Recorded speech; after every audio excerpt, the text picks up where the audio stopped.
So ang topic natin for today ay love. And what's interesting about this is na when it comes to love, no matter how dire the situation is, parang paborito pa rin pag-usapan ng mga tao kung paano magmahal. The co-founder and the chief strategist of Train Station Incorporated, dito po sa Pilipinas, sa Hong Kong, and sa Singapore. He's a colleague, a wonderful trainer, and a great, great friend. Ladies and gentlemen, palapakan po natin sa RR Herrera. Yay! Yay! Hello, thank you very much for inviting me, Martin, sa iyong first episode. The good thing about love nga kasi, everybody can relate to it. I don't think anybody is an expert pagdating sa love, no? So I don't think there is really like a black and white rule when it comes to love. I agree. Getting love, loving the right way, receiving the correct kind of love. I still cannot say that I know everything about love. Kaya siya magandang pag-usapan because in this journey towards finding it out, I'm sure we can learn from one another. During this time, a lot of people are on edge. Everyone is stressed. And I can only feel for those who are in true isolation. You know what I mean? Like, they don't have anybody physically with them. I have been fortunate because aside from having my 5 dogs with me, I also have another person who's there to support me along the way.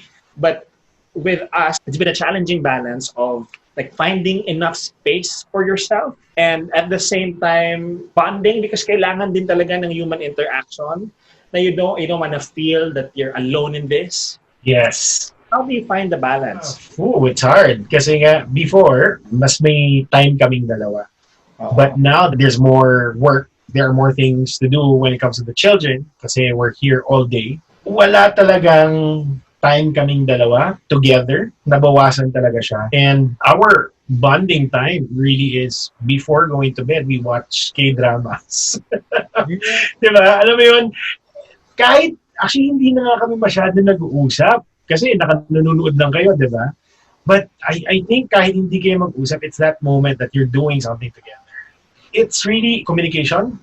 Babalik tayo sa communication because there will be moments I feel neglected and there will be moments that she would feel neglected. Right. And during those times, sabihin mo yun kasi hindi naman napapansin ng partner mo yun. Correct. But to say na parang, hey, I need you right now, pahug naman. Or parang, can we do something? Or can we talk about this later?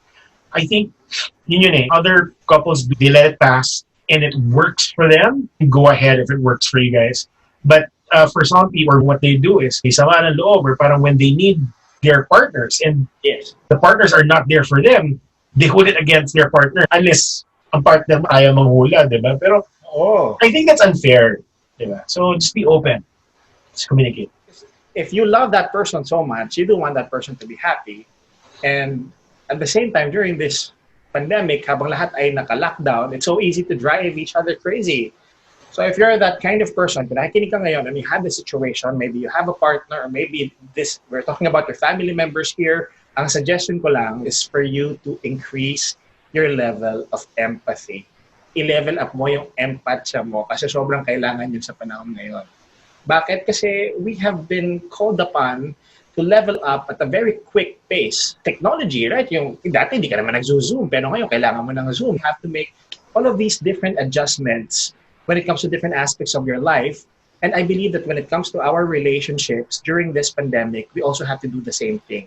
Kailangan mo nang i-level up. Because now, once you realize na, oh my God, my partner is just as stressed as I am. Everybody is stressed. Everybody. So baka yung ginagawa niya ngayon na personal time para sa sarili niya and this person is asking for space, even if you also need the help, and even though you've communicated that already, baka yun ang kailangan niya to take care of himself or herself first and allow your partner to do that, be more understanding.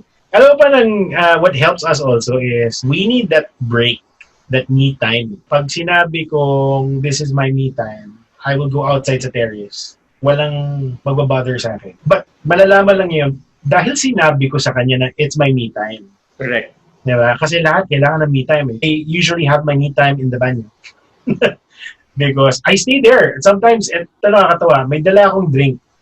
Dala ako ng cocktail, daling ko sa banyo, I stay there. I just keep quiet. I do Facebook. I think about things because I need my me time. At dahil may physical door, nobody bothers me. So I think that helps also. Lalo na for people who are introverted, or even if you're not introverted, but you just feel overwhelmed by the constant stimulus. It's good to have that space that you can call your Oh own. my, feeling ko introvert na ako. Na-convert ka na to introversion.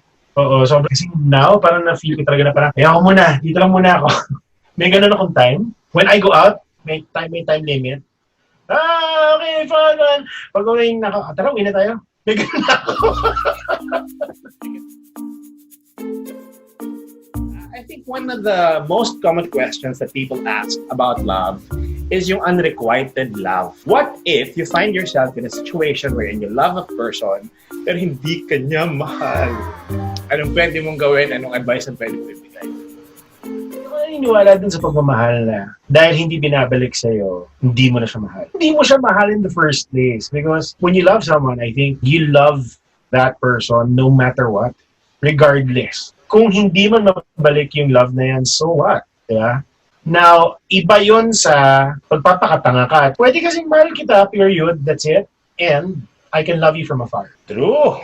Diba? Ang hirap kasi rin, talaga, kung pagmamahal ka mo, stop yan. Just be thankful that you're able to experience that you know it's love. Ikaw, sagot mo dyan. That's a good point. Kasi kung nandun ka sa ganung sitwasyon, if you feel that the love is unrequited, and it hurts too much because you don't feel like you're getting something back, then maybe it's time to think about whether or not pagmamahal ba talaga yung nararamdaman mo. Mm-hmm. Maybe this is semantics, no? But if you love another person in a mature way, it wouldn't hurt so much even if that love is not returned. May question ako sa'yo. A lot of people say na parang you can never be friends with your ex. Naniniwala ka ba doon? I mean, there are moments or there are instances wherein it's not very smart or it's not the smartest choice to still be friends with your ex, especially if either one of you is hurting about it or baka nasasaktan na yung existing mo na partner.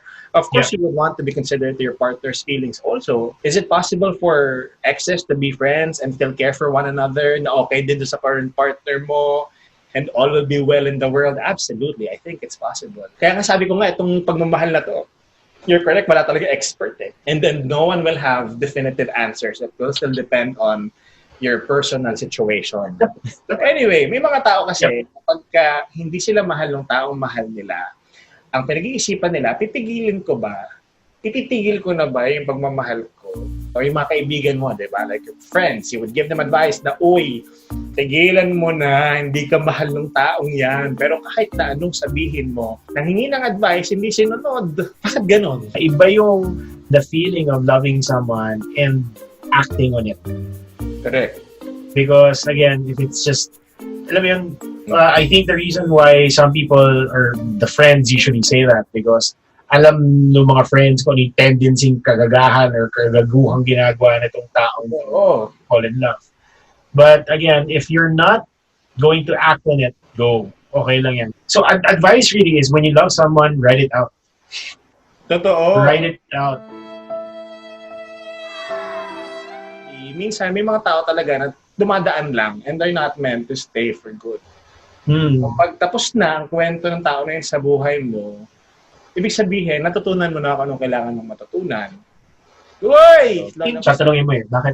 Ba't siya nawala? Ano bang saysay niya sa buhay ko? Anong binigay niya? Tapos na. Yun, kaya wala na siya. May mga bagay ba na hindi mo na dapat patawarin? It's easy to love kasi someone when things are easy. But when things are hard, that's when your love is tested. That's when you let love in and do its job.